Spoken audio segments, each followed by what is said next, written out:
तो आज हम कवर करने वाले हैं कुछ इंपॉर्टेंट क्वेश्चंस को।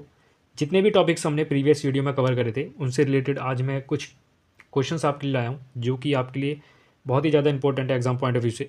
सो आज का हमारा फर्स्ट क्वेश्चन है, what is the sub unit structure of prokaryotic ribosomes. अगर बात करी जाए सब यूनिट स्ट्रक्चर की, तो जो प्रोकैरियोटिक राइबोसोम्स होता है उसका सब यूनिट स्ट्रक्चर होता है 50s एंड 30s। जो 30s होता है वो होता है ऊपर का, ये होता है 30s। जो नीचे का होता है वो होता है 50s। लेकिन इसका जो टोटल आता है वो आता है 70s, बिकॉज जो इसकी मैकेनिज्म हो रखी है उससे रिलेटेड इसका जो सब यूनिट स्ट्रक्चर है वो आता है 70s। अगर बात करी जाए यूकैरियोटिक की, तो उसका जो सब यूनिट स्ट्रक्चर होता है वो होता है 40s एंड 60s।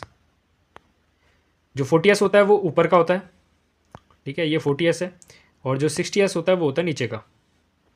टोटल मिला के इसका होता है 80s।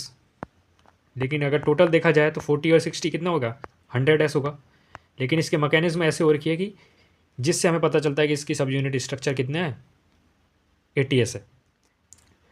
तो सेकंड क्वेश्चन है, some characteristics of prokaryotic cell are mention below, select the wrong option from the given option. तो हमने प्रीवियस वीडियो में पढ़ा था कि राइबोसोम्स पाया जाता है प्रोकैरियोटिक में, सेल वॉल भी पाई जाती है, सेल मेम्ब्रेन भी पाया जाता है। लेकिन presence of membrane bound organelle के बारे में हमने नहीं पढ़ा था, क्योंकि ये पाया जाता है यूकैरियोटिक सेल में।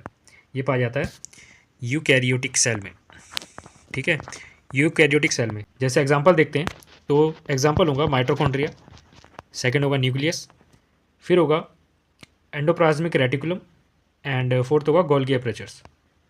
ठीक है, ये सब एग्जांपल है जिनमें मेम्ब्रेन बाउंड ऑर्गेनेल पाया जाता है जो कि यूकैरियोटिक सेल में पाए जाते हैं। एंड हमारा थर्ड क्वेश्चन है, why do plant cell have cell wall.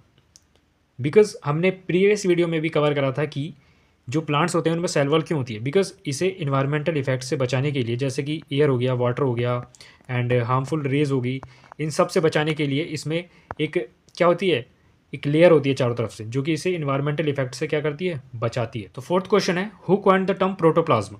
अगर बात करी जाए प्रोटोप्लाज्म टर्म किसने दिया था सबसे पहले, वो दिया था J.E. पुरकिंजे, J.E. पुरकिंजे ने दिया था।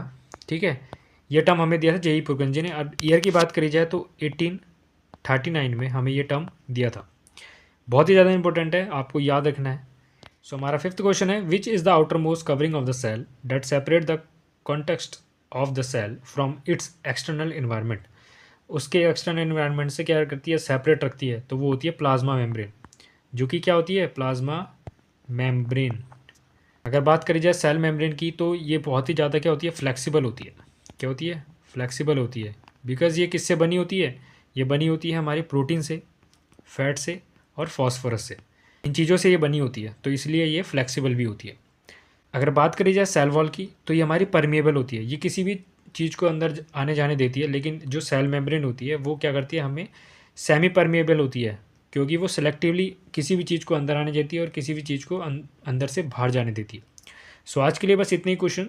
अगर वीडियो आपको पसंद आई हो तो प्लीज़ इसे लाइक करें, शेयर करें अपने दोस्तों के साथ, और चैनल को सब्सक्राइब करना ना भूलें, बिकॉज हम ऐसी वीडियो बनाते रहेंगे और छोटे छोटे टॉपिक से ही हम आपके पूरे चैप्टर को कवर करवा देंगे, जिससे कि आपको पता भी नहीं चलेगा।